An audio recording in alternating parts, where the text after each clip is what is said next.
أشهد أن لا إله إلا الله وحده لا شريك له وأشهد أن محمدا عبده ورسوله أما بعد فأعوذ بالله من الشيطان الرجيم بسم الله الرحمن الرحيم الحمد لله رب العالمين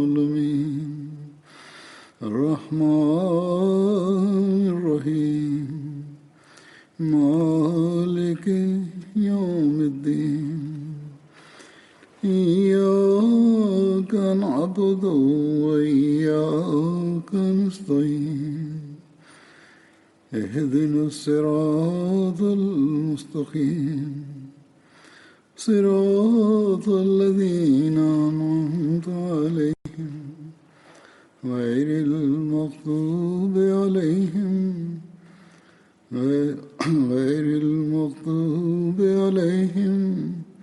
ولا الضالين. От миналия петъчния проповед за Хазрат Али разияллаху анху разказах. Днес също ще разказвам същата тема. Хазрат Али за братство. В една традиция пише, че пророк саллалаху алейхи ва саллям на Хазрат Али два пъти каза, че той е моя брат. Един път пророк саллалаху алейхи ва саллям измежду мухаджирин в Мека, че той е моя брат. И след това, когато имаше в Медина и братство прави с мухаджирин и ансарите, и двете пъти на Хазрат Али каза, че в света и в следващия живот ти си моя брат. В една традиция пише, пророк саллалаху алейхи ва саллям на Хазрат Али бин Абу Талиб и между Сахал бин Хунайф ги прави събратия. И кога стана това братство, разказват за това. В историята разказват, че два пъти това беше братство в Сахих Бухари. Тълкувайки Илама Асклани каза, че два пъти правиха първи път преди преселване в Мека. Хазрат Умар и Хазрат Абу Бакър, Хазрат Усман и Хазрат Абдурахман бин Ауф, Хазрат Зубайр и Хазрат Абдулlah бин Масуд, Хазрат Али и между себе си прави братство. Когато пророк саллаллаху алейхи ва саллям отиде в Медина и между мухаджирин и ансар в дома на Хазрат Анис бин Малик прави братство. Ибн Саад каза, че пророк саллаллаху алейхи ва саллям между 100 последователи прави събратия, 50 мухаджирин, преселваните хора от Мека и 50 ансарите, които живееха в Медина. В Хазрат Али битката Бадър и във всичките битки той участва с пророка саллаллаху алейхи ва саллям, освен битката Табук. И за като наблюдател на семейството остави в Медина. Салиба бин Абу Малик каза, че Саад бин Убада на всяко място вземеше знаме от пророка саллаллаху алейхи ва саллям, но когато започваше войната, Талиб бин Али вземеше знамето в своите ръце. Битката Ушайра, Джамадил Ула 2 хиджри стана. В книгата на историята името на тази война Газва Ушайра, Затул Ушайра и Усайра също разказват. Усайра един крепост, който в Хиджаз, Ямбо и Зулмара, между тези две места има. Затова, разказвайки Мирза Башир Ахмад Сахиб така пише, Ижмадил Ула в 2 хиджри от Курайшите Мека, имайки една новина. Пророк саллалаху алейхи ва саллям след една група на мухаджирин излиза от Медина и сред себе си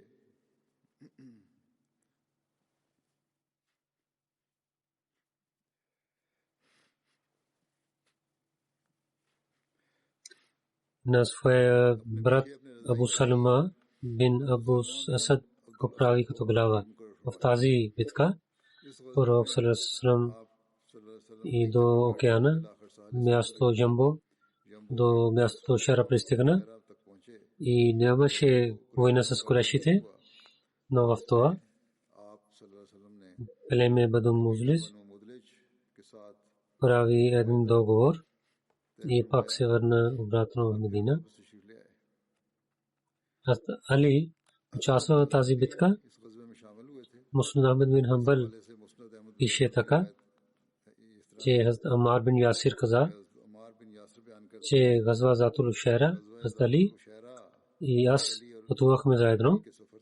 Когато Пророк саллаллаху пристигна там и там останаха, ние Бану Музлиж гледахме техните хора.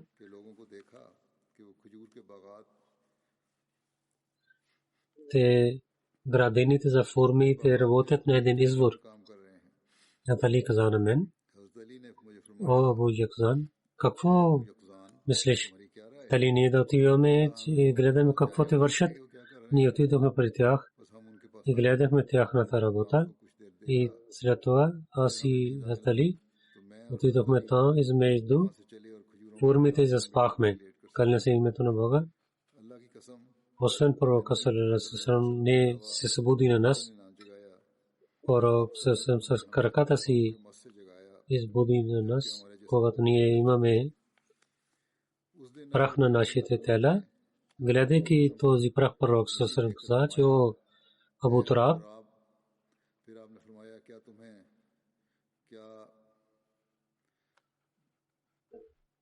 да не разказвам най-лошите две хора.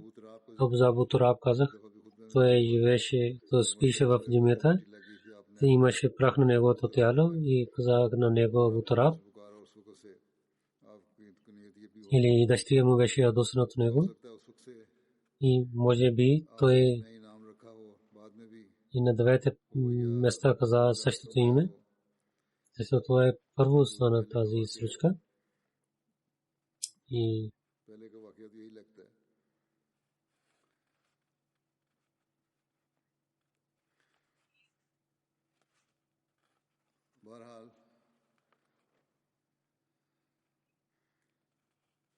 да не разказвам най-лошите двама хора, ние казваме да, нашия пророк саллаллаху каза. Първият човек от Коме Умер беше, който режи краката на камила на Сале, втория път Вали, който ще нападне на твоята глава и твоята брада ще бъде пълна с кръвта. Газва Сафан Бадрула стана в Мадул Ахир 2 хиджри. Мирза Башир Ахмед Сахиб за това така пише,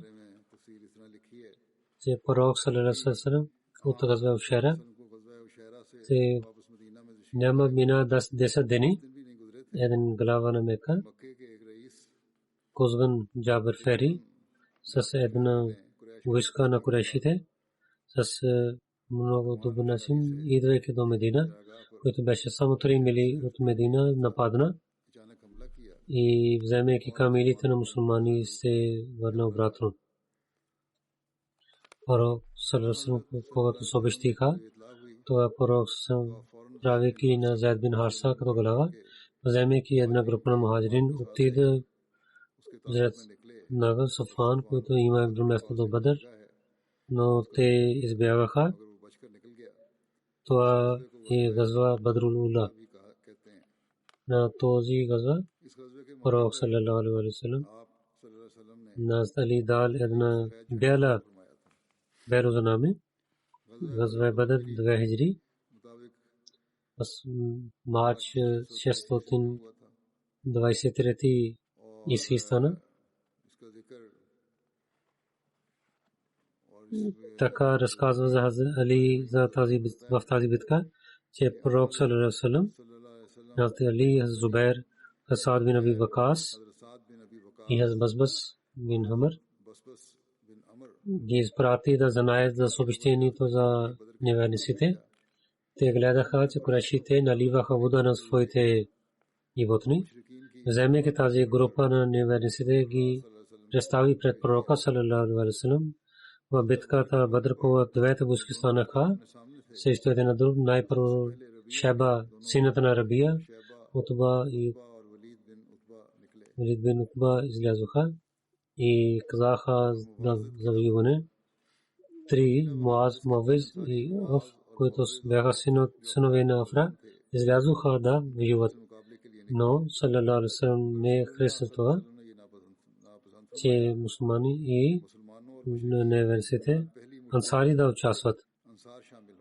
Пророк така реши, че синове на неговото чичо и с неговия народ да Бог да показват, че мусулмани са велики.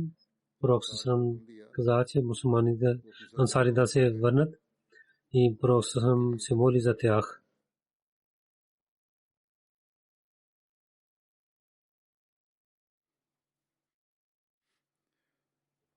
След това неверниците казаха: о Мухаммад, и изпрати, които са като нас от твоята войска.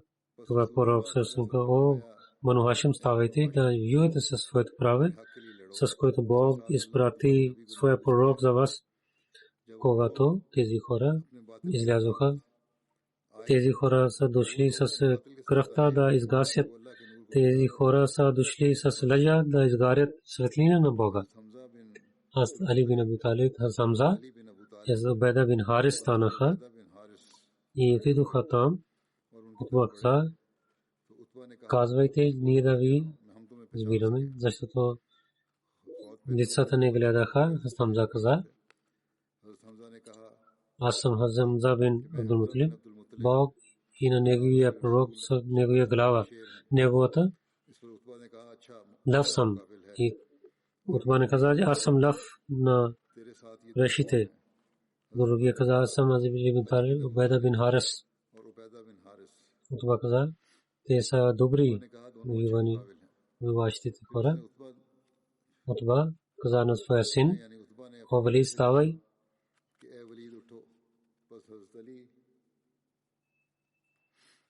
Али отиде да воюва с него и те започнаха да воюват. Али убива на него. Утба стана пред него. Хамза излиза.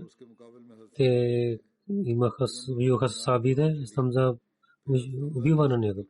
Шайба стана. Пред него беше Убайда бин Харис. Убайда, който най-стария беше от последователите на пророка Шайба, че Шайба удари на неговата крака и там има рана.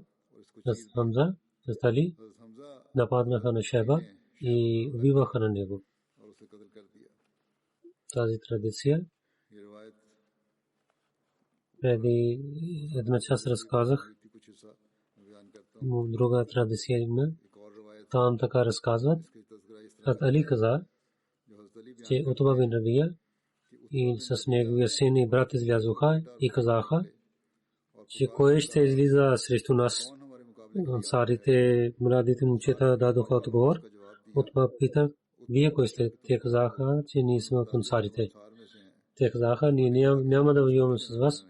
Ние само ще воюваме с синовете на чичовците си. Пророк сам каза: о Хамза, ставай. О Али, ставай. О Убайда бин Харис, ставайте и напредвайте. Хамза отиде към Утба. Али: аз отидох към Шайба и Убайда и Валид. Те се нараниха един на друг. Това се върна към Валид и убивахме на него. И вземайки на Убайда се върнахме от полето. Али разилата ланху след за битката Бадър каза: това куфарите бяха много повече от нас. Целия нощ пророк саллаллаху алейхи ва саллям пред Бога се плачейки се моли. Когато войската на куфарите приближава до нас и ние пред тях стахнахме, гледах на един човек, който се качваше на камила. Той вървеше пред хората. Пророк саллалаху алейхи ва саллям каза: "О Али, Хамза, който че питайте кой е този човек на камила, какво казва той?" След това пророк саллалаху алейхи ва саллям каза: "Ако някой човек да ги одобри, само този човек да посвети на тях." След това Хамза и Али каза: "Утба бин Рабия е този човек, който казва на неверниците да не воюват." Абу Джахел каза на него: "Ти нямаш кураж." Това каза: "Днес гледаме, че кой ще воюва."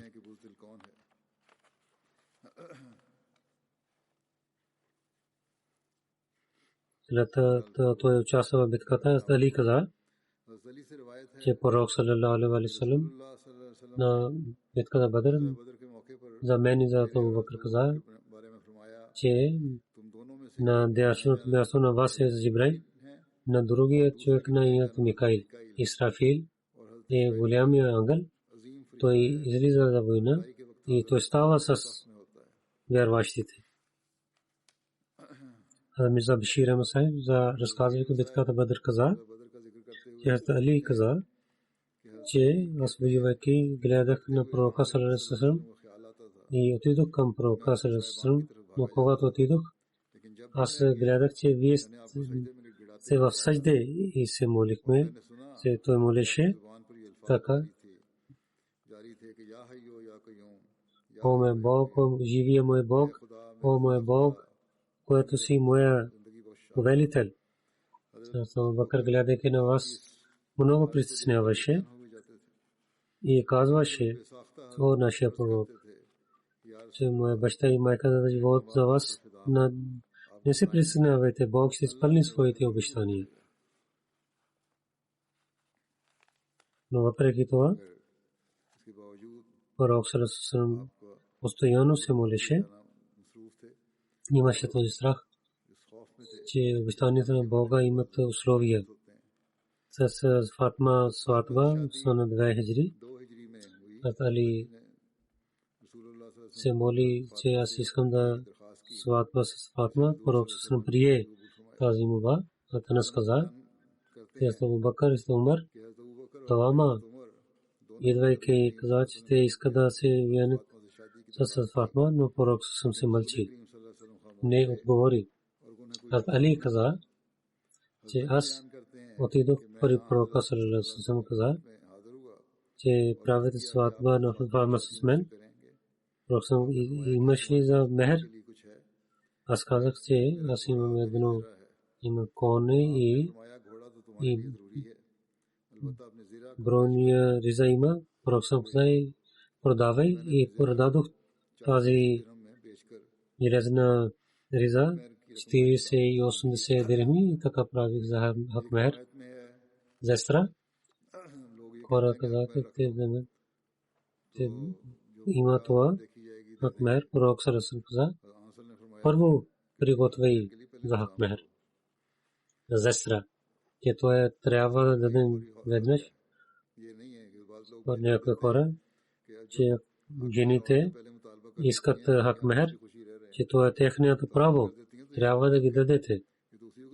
И така имат кафги и нямат отношение за развод. Но в една традиция пише, че Али продал тази на Усман дал пари и се върна зира също, лезна риза също. Али вземайки тези пари дойдох и на пророка саллаллаху алейхи ва саллям пророк саллаллаху алейхи ва саллям на бара, че купи някакъв парфюм и на тя каза, че приготвяйте за една ред и там неща приготвиха. Пророк саллаллаху алейхи ва саллям каза: "Моя Бог да заповед на мен да правя така." След когато пророк саллаллаху алейхи ва саллям прави сватба, Астали казан на пророк на Астали, кога Фатма дойде пред теб, да не говориш докато Фатма да дойде. Фатма дойде с Умен и стана в къщата. Аз също седнах там. След това пророк съвсем дойде и каза, че дали моя брат е тук. Умен каза, че вашия брат и ви правил сватба на своята дъщеря. Пророк съвсем каза да. Пророк влиза вътре и каза на Фатма, че докара вода. Тя стана.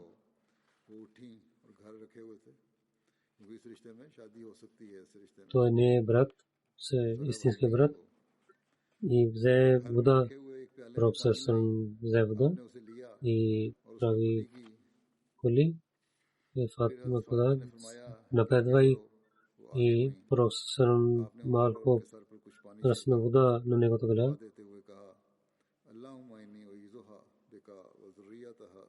О моя Бог, и на нея, и на нейните деца да пазиш от дявола. И тя се каза, обърни.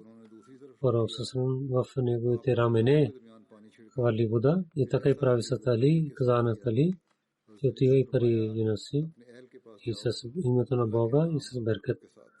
И така има традиция, че пророк съвсем прави вузу в една тази вода и хвърли на Фатма и на Али. О Бог, дай бъркат на двама и в събирането им дай бъркат.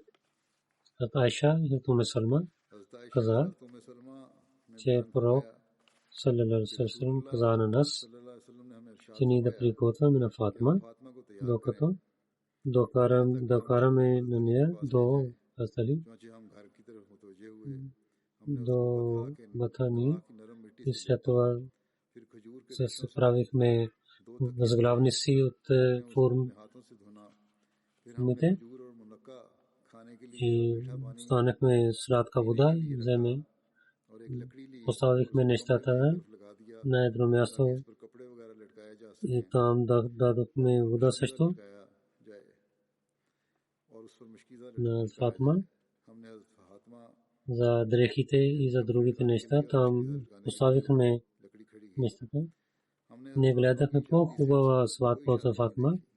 Давате влима с форми, панир и хес и джо беха.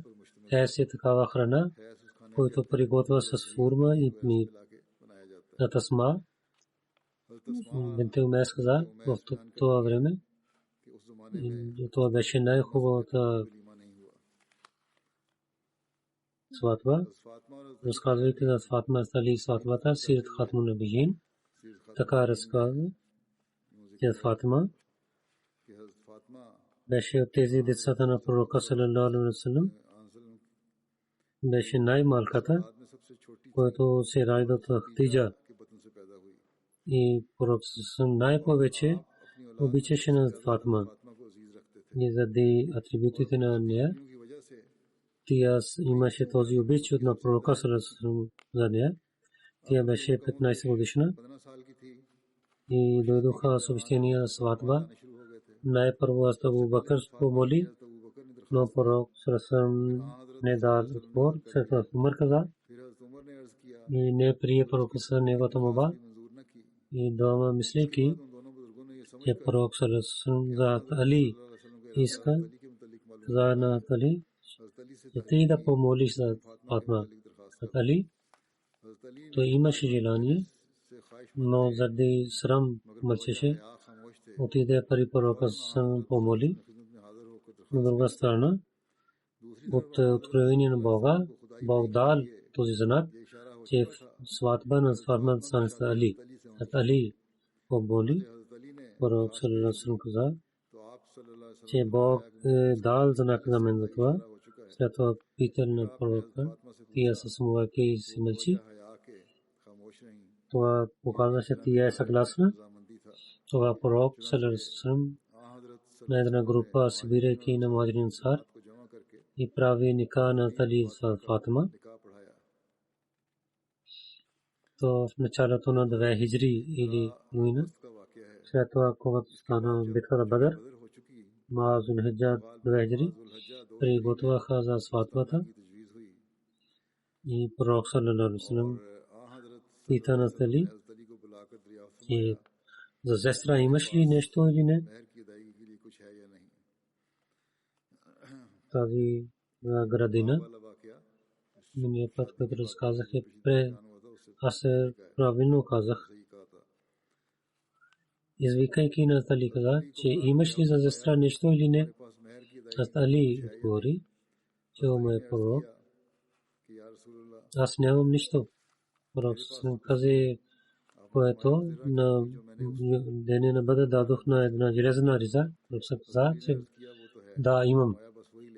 Това продавайки 480 дирхами, пророк взе дал пари за сватбата. Това, което пророк дал на Фатима, една чаршаф и няколко листа на хаджур правиха възглавността и беше една тенджер за вода и дал също едно нещо, когато приготвяха, дадаха за Али до тогава с пророка Сасалам, живееше до пророка Сасалам, но след сватбата трябваше, че те трябва да имат къща, където мъж и жена да живеят. Това пророк Сасалам каза на Али, сега търси и къщата, където вие двама да живеете. Али взе на къща за малко време и там Фатима отиде. На същия ден, след пророк Сасалам отиде при тях и вземайки вода се моли. И тази вода той е хвърли на Фатима и на Али, че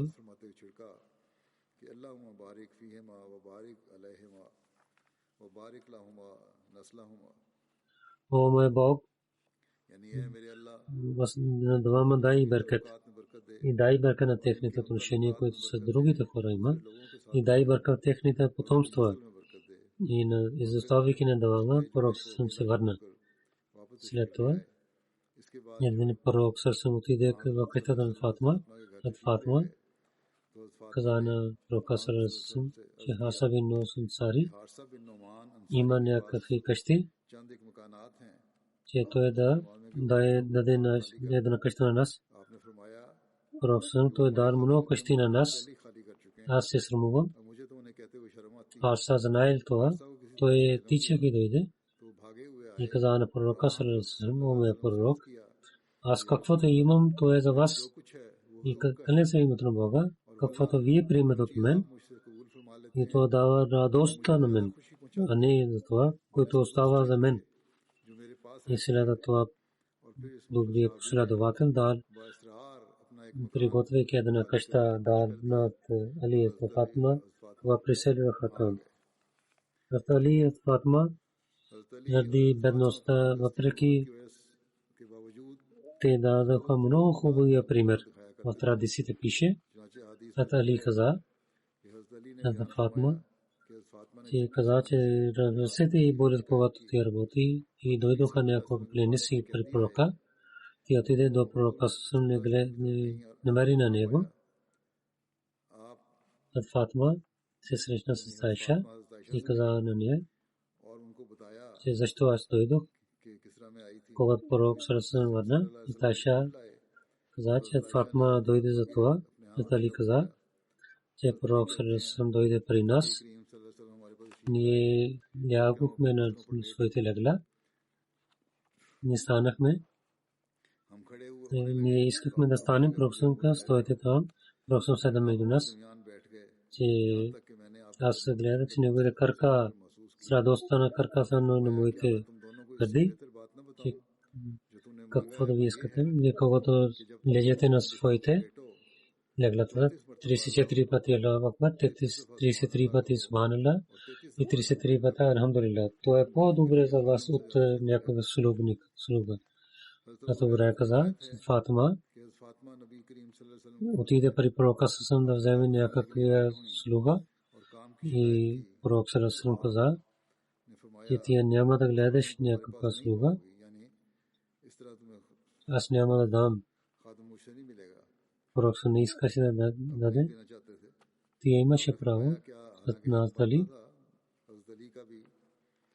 пророк съм дал, пророк съм казал, да не ти разказвам това, който е по-добре за теб от слуга, отивайки на леглата 33 пъти Субханалlah казвай, 33 пъти Алхамдулилlah казвай и 34 пъти Аллаху Акбар казвай. Това пише в Сахих Муслим книга. Муслим Ауд разказвайки живота на пророка саллаллаху така каза и от Бухари, където пише тази традиция, че Фатима разилата ранха помоли, че когато я работи има ръцете имат боли, разболят, тия дали ти да те при пророка саллаллаху пророк Фатима дойде при пророка саллаллаху и давайки съобщение на Айша се върна, когато пророк саллаллаху дойде в къща. Айша на пророк саллаллаху каза, че Фатима дойде. Това пророк дойде при нас. Ние лягахме на леглата си. Аз гледайки на него стана на пророк саллаллаху, че лежете на своето място. Пророк саллаллаху седна между нас двама. Че аз гледах, че неговите крака са докоснаха на моите гърди. Аз каза, да не ви разказвам на двама, което е по-добре от това, което вие питахте на мен. Когато лежете на леглата си, 34 пъти казва Аллаху Акбар, 33 пъти Субханалlah и 33 пъти Алхамдулилlah казвайте. Това е по-добре ще стане за вас от слуга. Мусулман каза. Тази случка разказва, че пророк саллаллаху алейхи ва саллям, давайки нещата на хората, бяха толкова нежен, че въпреки че Фатима разболяха ръцете, но пророк не дал слуга на нея. Пророк каза да се молиш и към Бога се обърна на нея. Пророк ако искаше и може да даде слуга на Фатима, защото тези неща, които дойдоха, пророк идваха при пророка. Затова бяха пророк да раздава на последователи. Али също имаше право и Фатима също имаше право в това. Но пророк не дал на тях, не искал, че от тези имущества да дава на своите роднини. Може би, че хора да изкарват резултати това и сарите да мислят, че тези неща са позволени на тях.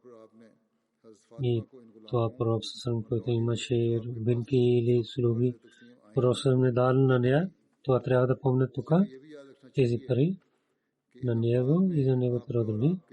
Бог дал една част. Той харчи се това и даваше на своите роднини, но докато нямаше част, пророк не харчеше и за роднините си не даваше. Дали света ще даде пример някой саре, който така пази парите на хората? Това, ако има пример, то е само на този чистия, светия човек и на друго място не гледаме такъв пример. Хазрат Али бин Абу Талиб каза, че пророк саллаллаху алейхи ва саллям дойде на къщата на дъщеря. Да, вие двама не се молите. Аз казах, че нашия пророк саллаллаху алейхи ва саллям, нашите животи са във ръцете на Аллах, когато иска се свободи на нас. Пророк саллаллаху не дал отклонение и се върна обратно. Ако таджуд не се молеше, таджуд беше тази молитва. Ако не ставаме, то Бог така прави. Той ако иска се свободи на нас, не се молим. Пророк саллаллаху не говори с тях и се върна обратно. След това, когато пророк саллаллаху отиваше, той докосвайки на своята крака каза,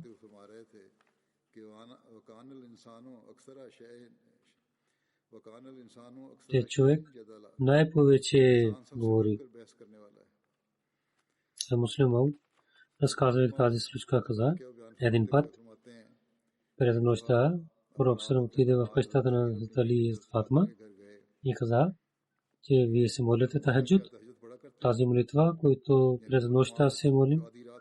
Али каза, че нашия пророк и питваме да се молим, но когато ние спиеме, тогава не се молим таджуд. Пророк съм каза да се моля за таджуд и се върна към пещата си. И много пъти казваше Кан инсан аксар шейн ядала, това е стих от Корана, че човек не приема своята грешка и разказва другите неща и скрива своите слабости. Това означаваше, че Али и Фатма да казват, че има грешка, защото те казаха, че когато Бог иска, че ние да не се сводим, ние спиеме, защото те своята слабост бърнаха към Бога. Муслим каза и разказвайки тази случка, че Али разказва своята случка, която показва на едно място, когато Али дал такъв отговор, където имаше този начин, че говореше с пророка, че пророк да се ядосва и пророк така говори с най-добри начин, че до края на живота си Али, че имаше много добър начин. Това беше вкус, който имаше, вземайки, че всяко очи гледа как, очите гледа как Али разилата каза,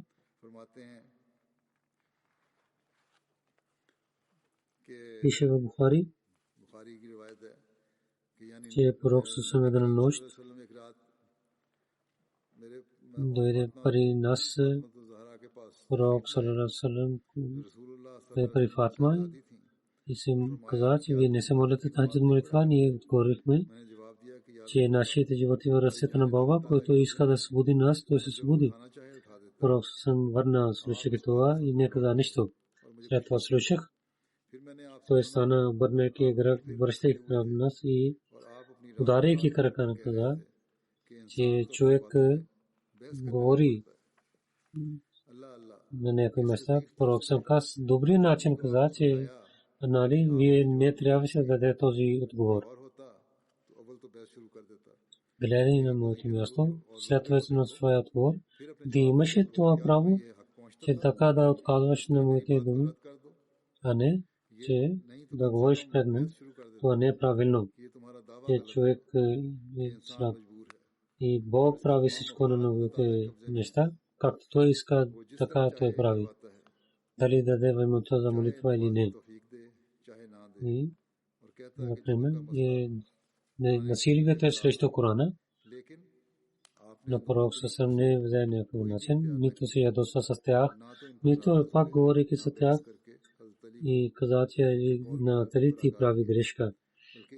И на техния отговор така се очудва, че човек изкарва нещо за себе си от разговора и така прави. Пророк съм така каза.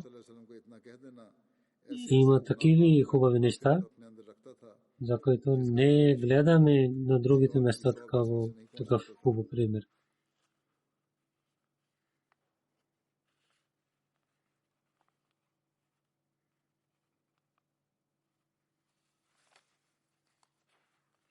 С тази традиция ние знаем много неща. За характер на пророка съм показва тази традиция и трябва да разказвам тук на муслима каза. Най-първо това, че пророк съм как се връща се към религията. За роднините отиваше към тях. Много хора са много добри себе си и казва за добрина, но в къщата не са хубави неща. Те нямат такова нещо. На хората на семейството си да посветват. И тези са, че под светлина има тъмнина, както от светлина излиза от тук на там, но под светлина има тъмнина. Но те са такива хора. Не се обръщат към семейството си, че тази светлина как ползват нашите семейства. Но пророк се обръща си внимание към това, че неговите роднини да имат тази светлина. тази светлина, която той разпространява в света. И гледаше на тях и възпитаваше на тях. И това е много хубав атрибут. Ако нямаше при пророка саллаллаху алейхи ва саллям, тогава неговия морал ставаше, имаше слабости. Друго нещо това, че пророк саллаллаху алейхи ва саллям имаше пълно доверие на това учение, което представяше пред хората. За една минута пророк саллаллаху алейхи ва саллям нямаше съмнение за това, както хората обвиняват наузбилла, че на хората за измама и за сила пророк саллаллаху алейхи ва саллям прави това нещо и нямаше откровение от Бога. Няма така. Вие имаше пълно доверие, че вие сте пророк на Бога, че няма така пример в света. Защото може би хората, на хората казва, че аз съм истински човек. Но не трябва, може да муслим през нощта един човек особено на своя дъщеря и зет отива и пита, че дали те се молят таһаджуд молитва, което не е задължителна молитва, но тази молитва е само един нефел намаз, който през нощта се молим. Това пророк отиваше на дъщеря и на зет да се молят таһаджуд. Това разказва, че който пророк имаше това учение, което искаше разпространява се в света. Но един лъжлив човек, че това учение не е истинско учение, той не може да посвети на своите деца на такава време.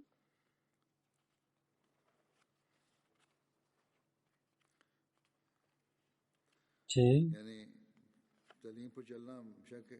но той само това може да възпитава, когато има доверие в света си, че без вървейки на това учение няма да има пълен успех. Но посветване на през нощта, това може да стане, когато има доверие, че това учение, освен да човек да върви на това учение, човек няма да има хубави атрибути за религията и няма да пристигне до края на това учение. Трето нещо, аз разказах за тази случка, че пророк саллаллаху алейхи ва саллям за посветването беше търпелив, а не се ядосваше. С много добър начин казваше слабости на другите. Когато така отговори на пророка саллаллаху алейхи ва саллям, когато спиеме, ние нямаме сила да се събудим. Човек, заспивайки, няма сила. И той не знае, че има това време и да върша тази работа. Бог се събуди, ние се молим, иначе не. Нямаше такива неща. Слушайки пророк учитва, защото в сърцето на него, който имаше вяра, той даваше сила на него, че има таһаджуд молитва, той да не знае това време. Той се обръщайки това каза, човек не слуша и прави кафка, че в молитва да и натали карам Аллах ваджха каза, аз никога не оставих таһаджуд молитва. Това ще разказвам следващия път, иншаллах таала ще разказвам.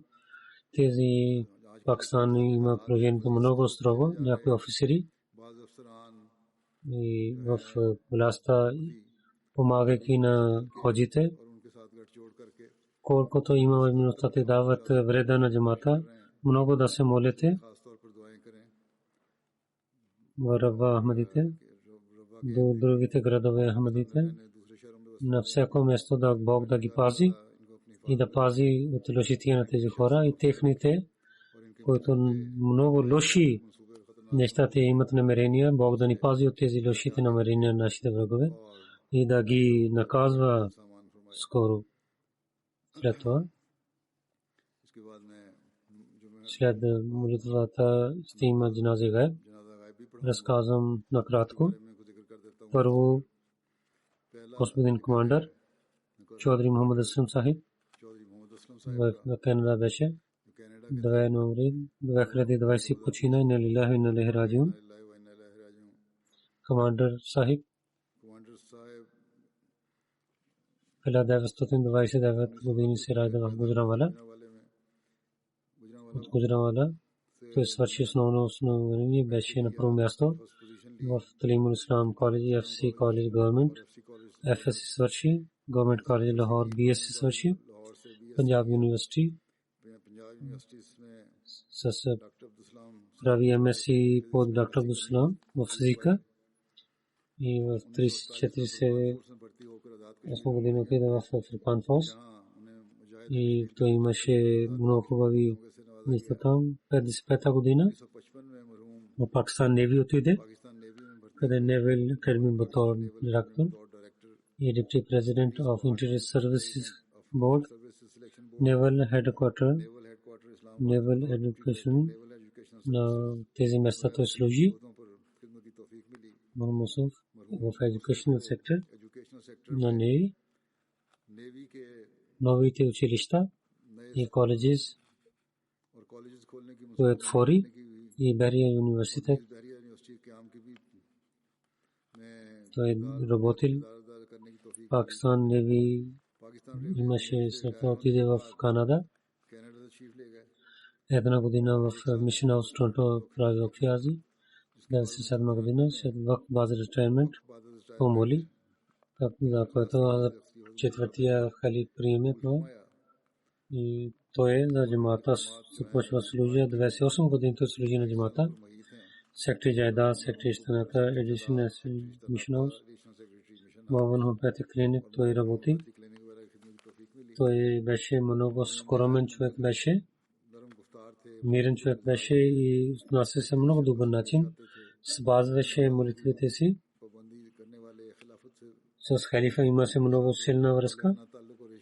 Давайки своя живот, всяко време той служише на джамата. От малко време той беше много болен, но когато имаше лек, веднага идваше в Mission House. До крайното време той служи на религията. Остави жена и 3 синове има. Нека Бог да прощава на него и неговите добрини да продължават в неговото семейство. Булка на Нусрат Джахан каза, много добър човек и мирен човек беше и с много добър начин беше. Идеал беше като мъж, като баща. Посветваше на децата с джамата и на Бога да имате силна връзка. Целият живот той се мели тахаджуд намаз. Друго джаназе има Шахина Камар госпожа и жена Камар има който назарте улияр има шофьор има Шахина Камар и син Азим Самаран Камар на 10 ноември 2022 в една катастрофа починаха. Инна лилляхи ва инна илайхи раджиун. Тя беше 38 годишна и Самаран Камар беше 17 годишна. Шахина Камар на мъж, двама синове, 2 дъщери, 1 син и 3 братя остави. Дайта Шахина Камар каза, моя майка беше много добра жена. Винаги посветваше на мен за добрините. Също свършите добрини тия. И говореше с мен, беше една приятелка до мен. Казваше, с тия работеше много за религията. Разказваше тези неща на мен. Друго атрибут. Тия много работеше за джамата. И винаги готова. Тя не мъж с писе, тя не беше учена, но къщата много добре вървеше. възпитава на децата си. Азизм Самаремен, неговия син, Ибн Камар Мушмир, който почина с майка си, Талим Ислам коледж, в първа година беше. Благословен на Бога. Много хубаво учеше, с Куран даваше, работеше. Много сила отиваше, работи с джамата.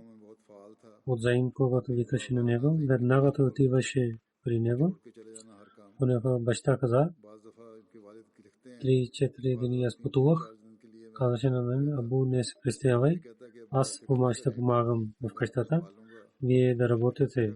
И наистина така беше той. Беше много добро момче.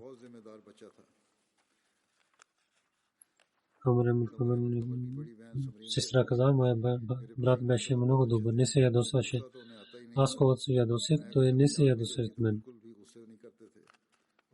С брат и сестра той отнася се много добър начин. Малките брати и сестра така пишат. Нека Бог да ги прощава и цялото семейство да даде спокойствие и търпение на малките деца и на баща на тези деца. Един син почина и жена почина. Следващото джаназе госпожа Сайда Афзал Кокър, жена на Мохамед Афзал Кокър шахид, който беше майка на Ашрам Мохамед Кокър.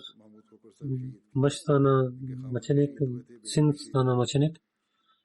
12 в Канада почина и на Лехраджо. След когато мъж и син стана мъченик, тя беше много търпелива, с много добър начин прекарва своя живот. Никога не оплакваше. 3 дъщери тя се омъжи. Преди един син, Асим Махмуд, той почина веднъж на това място с много търпение. Тя беше търпелива и дал много добър пример на другите. На всичките роднините на всички са много добър начин. Гостоприемлив беше, помагаше на бедните. С халифа имаше силна връзка. В джамата даваше данъка закат, целия живот на своите роднини и на мъж и на синът на техните имена даваше пари на бедните. Родители Мирза Фазил Карим Сахиб и Сугра Бегам Саиба бяха служители на Ислами Ахмадият. Мирза Муджиб Саиб, Мирза Фазил беше най-голяма сестра. Барак Мусаиб беше Булка. Барак Садик Саб имаше Лела. Тя беше Мусия. Един син, господин Билал Ахмед Кокър, 3 дъщери. Тайба Кураши, Тайра Маджид и Смина Кокър изостави. Нека Бог да увеличава нейното място в рая, да прощава на нея и на децата да продължават добрините на своята майка да вършат.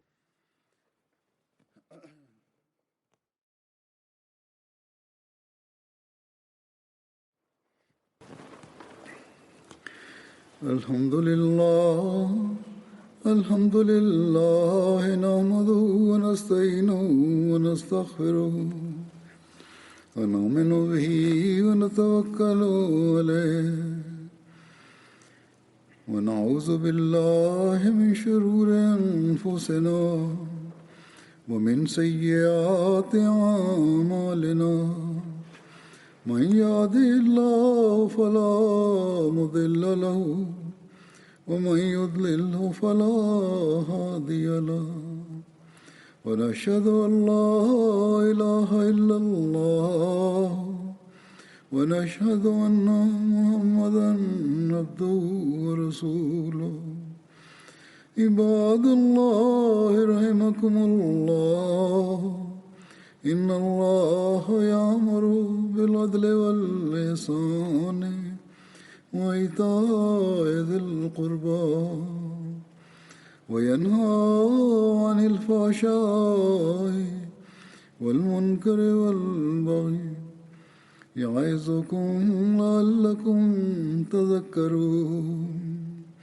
واذكروا الله يذكركم وادعوه يستجب لكم ولذكر الله أكبر.